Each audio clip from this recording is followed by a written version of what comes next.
Halo sahabat Abapedia semuanya, Hanaris Wellness menyambut Anda kembali. Kita akan lanjut membahas topik yang super penting dan menarik tentang otak kita, khususnya di area kemampuan eksekutif. Kalau di video sebelumnya kita sudah bahas 3 fungsi inti. Nah sekarang kita mau kupas tuntas cabang atau turunan dari fungsi eksekutif ini yang gak kalah penting. Ini ibaratnya seperti pondasi rumah yang sudah kuat. Tapi sekarang kita bicara tentang kamar-kamar, dapur, dan ruang tamu yang membuat rumah itu lengkap dan nyaman.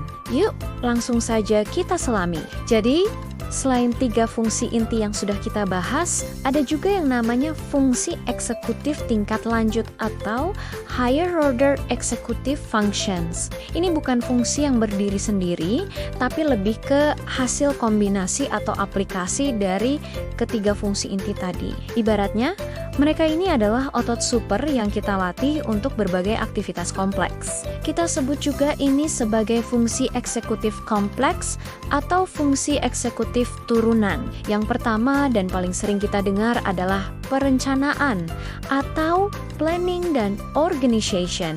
Ini adalah kemampuan luar biasa otak kita untuk membuat langkah-langkah strategis demi mencapai tujuan.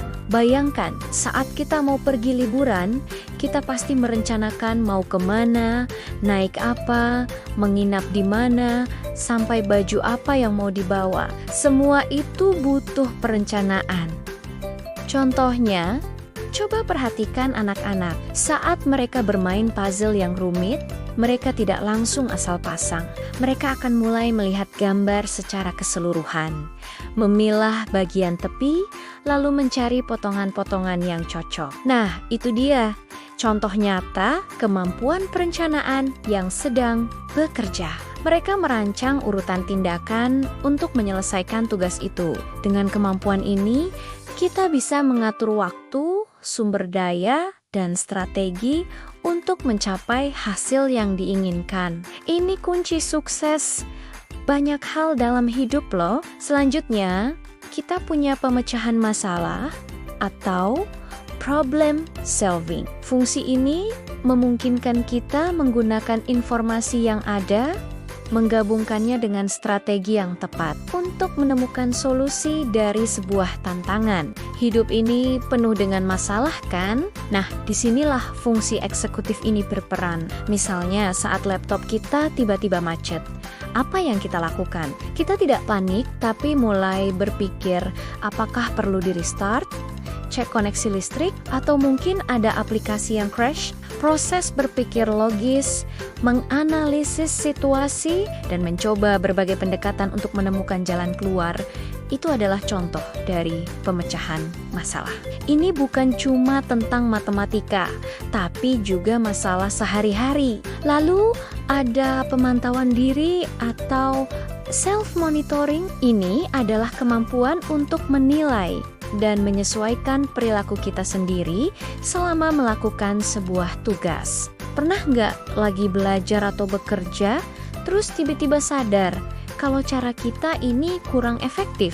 Atau mungkin kita sedang presentasi dan melihat audiens mulai bosan, lalu kita mengubah intonasi atau cara penyampaian kita. Nah, itu dia self-monitoring sedang bekerja. Kita secara aktif mengamati diri sendiri, mengevaluasi kinerja, dan siap melakukan koreksi jika diperlukan.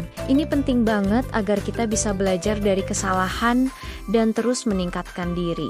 Tanpa self-monitoring, kita mungkin akan terus mengulang kesalahan yang sama. Kemudian, ada inisiasi tugas atau task initiation. Ini adalah kemampuan untuk memulai suatu kegiatan tanpa menunda-nunda. Jujur deh, siapa di sini yang suka menunda pekerjaan sampai deadline mepet? Nah, itu artinya kemampuan inisiasi tugas kita lagi butuh stimulus. Orang dengan inisiasi tugas yang baik, begitu ada ide atau tugas, mereka akan langsung mulai melaksanakannya. Misalnya, kita punya ide untuk membuat konten video seperti ini, daripada cuma dipikirkan, kita langsung ambil kamera, tulis skrip, dan mulai syuting.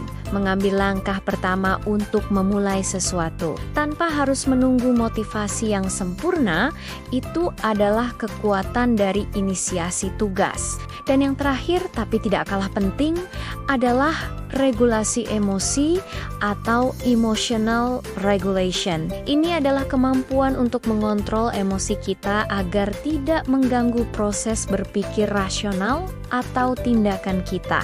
Kita semua punya emosi, itu wajar, tapi bagaimana kita mengelola emosi itu saat marah, sedih, atau frustrasi agar tidak sampai menghambat kita dalam mengambil keputusan atau bertindak, itu adalah regulasi emosi. Contohnya, saat kita sedang kesal karena sesuatu tidak berjalan sesuai rencana, alih-alih meledak-ledak atau menyerah, kita bisa mengambil napas dalam, menenangkan diri, dan kemudian mencari solusi dengan pikiran jernih. Kemampuan ini sangat krusial dalam hubungan interpersonal, pekerjaan, dan kesehatan mental kita secara keseluruhan. Nah, teman-teman, itulah beberapa fungsi eksekutif tingkat lanjut yang merupakan cabang atau turunan dari fungsi inti. Masing-masing punya peran penting dalam membantu kita menjalani hidup dengan lebih terorganisir, efektif, dan seimbang. Dengan memahami ini, kita jadi tahu bahwa otak kita itu luar biasa kompleks dan hebat kan? Semoga penjelasan ini bisa menambah wawasan kalian semua ya.